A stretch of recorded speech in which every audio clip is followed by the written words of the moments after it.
I would like to bring up Marco to talk a little bit about our Long-Term Care Ombudsman program, and then we will have some closing activities and send you on your way.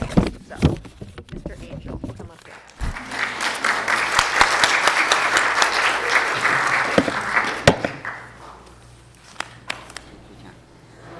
Thank you, Jan, very much, and thank you, everybody. And I'm gonna just share that it's a good timing because my smartwatch said start moving. So did mine. Yeah, perfect. So, has anybody heard about the Long-Term Care Ombudsman program? Raise your hand, whoever. Okay, good. Do you know what the ombudsman word means? Okay, it's a Norwegian word, it's a word that means advocate. We are advocates for residents in long-term care facilities, and we have an amazing panel that have so much good information that I'm gonna say that I have to add a lot of notes to my already messy speech because I want to honor all of what they said. I want to say that the Long-Term Care Ombudsman program of Santa Barbara does unannounced visits to skilled nursing facilities and 114 assisted living facilities or communities in the county. So we visit 128 facilities and we serve around 5,000 residents.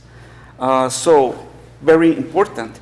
The mission of the Ombudsman program is to advocate for the best quality of care and life for all residents in long-term care facilities. One of the things that the Ombudsman program does besides visiting routinely the residents, we ask them, do you know if you have rights? And guess what? Most of the time they don't know. It is important for everybody to know that being in a long-term care facility does not disqualify you for any rights. On the contrary, you have more rights, and we are there to make that happen. We are there to empower the residents, to let them know, hey, you have rights, and if something is not okay here, we are gonna help you. So I want to touch base in what the speakers were saying, and it's the isolation.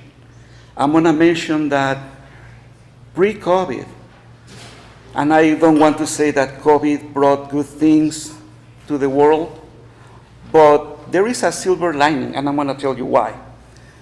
Pre-COVID, people who were living in long-term care facilities, they were sort of invisible, and that invisible population came to light with COVID, unfortunately.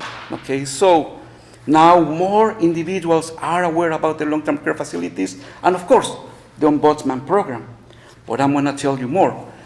COVID also brought Zoom, the virtual platforms, correct? Yes? And also, when we realized that the residents are in long-term care facilities, it brought the isolation in those places. It's really sad for anybody to think they place me here, that's the end. No. There is a reason for them to be there, for the residents to be there. Something happened in their lives, and they ended up in a long-term care facility.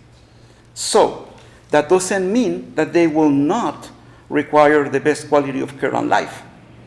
That's what we are going to try to advocate for. Due to the isolation, CDA, or the California Department of Aging, provided a grant to all the Ombudsman programs in the state. And I want to let you know that last year we delivered 176 electronic companions or electronic pets. They are little dogs or cats that they purr and they growl. You don't need the care of a veterinary to take care of them, just replace the batteries. But it's helpful for residents to have some type of companion. That's very good. And now we have Paul he's a right grantor for Family Service Agency. Because of the success of the e-pets, we are going to try through FSA to get more electronic pets to all the communities. So thank you, Paul and FSA. The other things that I want to mention is that we go into long-term care facilities and providing services or training to the staff. And when I do the presentation, I usually mention to the staff, you need 3 things to be a caregiver, to work in the healthcare industry. Number 1, lots of passion. But I'm gonna transfer that to the caregivers, the unpaid caregivers. Lots of passion and love. I heard love. You need love to take care of someone. The passion and the compassion. So that's super important. Sometimes life brings to us that we have to be caregivers. Okay, we have the passion to do it in such a way that sometimes we forget about ourselves, correct? Number 2, to have lots and lots and lots of patience. Why? Being patient, that will make you think twice, to be creative, to learn more about your loved one, the person you are caring for, and then redirect. You have to be creative. And I'm gonna mention the number 3, that I believe it is also very important. Now that I heard our beautiful and amazing panel, look for help. Help is around through FSA, through other agencies, but the help is there. Take advantage of it. So just to finish, I can say that the number 4, we said the passion, we said the patience, we said the look for help. Number 4 that I just thought about, sense of humor. Correct? Charles Chaplin said, a day without a laughter is a day wasted. Smile, laugh. And my last point, and teaching on the advanced care directives. It is a very important document that you have to have. And it's not only for end of life. This is your ticket for getting the help from your loved one to be admitted in a long-term care facility. We are mandated by the state of California, and it's on page 14 of my care, that if somebody's in a skilled nursing facility, an ombudsman representative has to witness that document. Without our witnessing, it's invalid. How you can prevent that? Having it done before being admitted in a long-term care facility. But again, this is not only for end of care or end of life.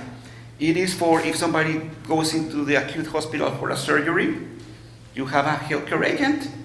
That if somebody is on heavy anesthesia and cannot make the decision, the healthcare agent can help. So it's so important that everybody has this document. And I want to mention also that there is 2 types of power of attorneys, one for financial and one for healthcare. Healthcare is super important, the financial also, because of course, we have talked about the financial situations that when somebody has or needs the care in an assisted living, it's kind of expensive. So if you get the assistance from someone who can help you to deal with that, that's amazing. So I believe that's all. Thank you for your attention, and we are here to help. Thank you to all. Thank you.